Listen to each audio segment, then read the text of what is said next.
안녕하십니까. 과학과 비가 과학 아닌 것들에 대해 리뷰하는 기필사입니다. 여러분은 이 이야기와 한 번쯤 비슷한 생각을 해보지 않으셨나요? 자신이 좀비가 아닐까 하는 생각이요.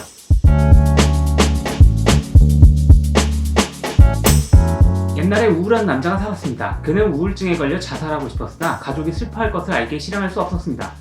어느 날 마법의 묘약이 발명되었다는 소식이 그에게 전해졌습니다. 이 묘약을 먹은 사람은 마음은 소멸하지만 신체는 이전과 똑같이 행동한다고 합니다. 그 기능이란 제3자가 봐도 원래 사람과 구별하기 불가능할 정도로 똑같이 행동하게 만드는 것입니다. 회사도 가고 동료와 얘기도 하고 화도 내고 웃기도 하죠. 이 묘약은 그에게 꼭 필요한 것이었습니다.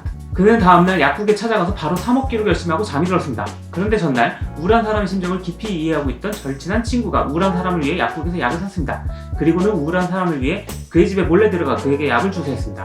다음날 아침 우울한 사람은 일어나서 바로 약국에 달려가 약을 사고 집에 와서 약을 주사했습니다.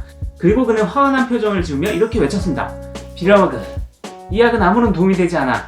난 여전히 영혼을 갖고 있고 이전과 똑같이 고통당하고 있다고. 이 이야기는 이게 바로 나야 라는 책에 실려있는 논리학자 레이먼드 스밀리언이 지은 짧은 단편입니다.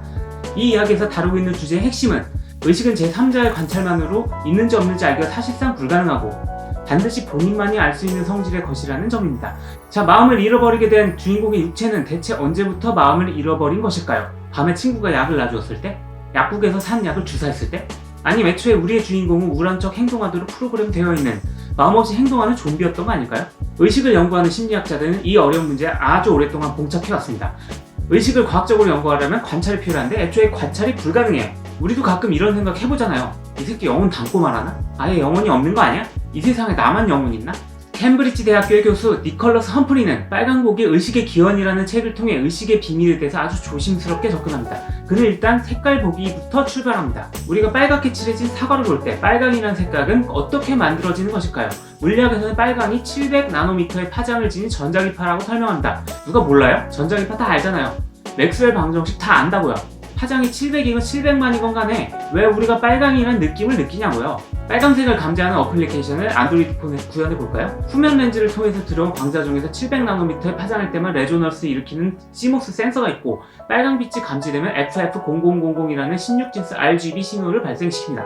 파이썬 언어로 프로그래밍된 모바일 앱은 우리에게 안드로이드 푸시로 빨간색이 감지되었습니다 라는 메시지를 노티피케이션에 띄운다고 해보죠. 자, 우리의 폰은 과연 빨간색을 느낀 것일까요? 전혀 아니죠. 절대 아닙니다. 폰에서는 단지 700나노미터의 파장을 인식했을 뿐입니다. 느낀 것도 아니고 빨강이란 색도 아닙니다. 그냥 물리와 정보통신입니다. 빨강을 느낀다는 것은 험프리 책에서는 다음과 같은 방식으로 쪼개보았습니다. 사실 1. 우리는 사과가 700나노미터의 파장을 바라는 것을 느낀다. 즉 사과는 FF0000이라는 색 코드를 가지게 된다는 것을 알게 된다. 사실 2. 우리는 사과에 빨강이라는 느낌을 가지게 된다. 사실 1은 사실상 안드로이드 폰이 하고 있는 일입니다. 폰은 사과 이미지를 찍고 700나노미터의 빛이 반사되어 FF0000이라는 정보가 전달되고 사과의 색 속성에 FF0000이라는 데이터가 저장되었습니다. 그러나 사실 2에서부터 실질적으로 안드로이드 폰이 할 수 없고 오직 인간만이 할 수 있는 일임이 드러납니다. 빨강이라는 색의 느낌은 빨강이라는 속성인 FF0000이 아닙니다. 이것은 정보가 아닌 느낌입니다. 코드로도 문자로도 데이터로도 알고리즘으로도 그 어떤 것으로도 상대방에게 그 느낌을 전달할 수 없습니다. 이 느낌이라는 것에 적절한 명칭이 있으면 좋을 것 같다는 생각이 듭니다. 심리 철학에서는 빨강이라는 색의 느낌을 표현하기 위해 퀄리아라는 단어를 만들어냈습니다. 한국어로는 감각질이라는 단어로 번역되고 있습니다. 자, 이제 험프리의 색다른 주장으로 들어가 봅시다. 험프리의 책 빨강보기 의식의 기원에서는 감각질, 즉 빨강이라는 색의 느낌은 우리가 동물로서의 삶을 살기 위해서 아무 필요 없는 부가기능이라고 말합니다. 안드로이드 폰이 사과의 색깔을 인식하기 위해 00F00이나 0000FF가 아닌 FF0000이라는 것을 인식하기 위해 빨강이라는 색의 느낌, 즉 감각질이 없어도 되었듯이 우리 또한 사과가 빨갛다는 것을 알기 위해 굳이 감각질이라는 기능이 필요하지 않다는 주장입니다. 즉 감각질은 부가기능이라는 것이며 만약 우리가 감각질만 마비시키는 마법의 묘약을 먹어도 사과를 보고 빨갛다고 말하는데 아무런 문제가 없을 것이라는 것입니다. 이 주장에 놀랍게도 증거가 있습니다. 블라인드사이트, 우리나라 말로 맹시라는 환자가 있는데 이들은 눈이 고장난 것이 아닌 시각 정보를 처리하는 뇌가 고장난 사람들입니다. 렌즈가 아닌 안드로이드 앱이 고장난 사람들이죠. 이들은 볼 수 없으므로 눈이 고장난 시각장애인과 같습니다. 이들에게 눈 앞에 놓인 과일의 색깔을 맞춰보라 하면 어떨까요? 이들은 시각장애인과 같기 때문에 과일의 색깔은커녕 과일 그 자체도 알아보지 못합니다.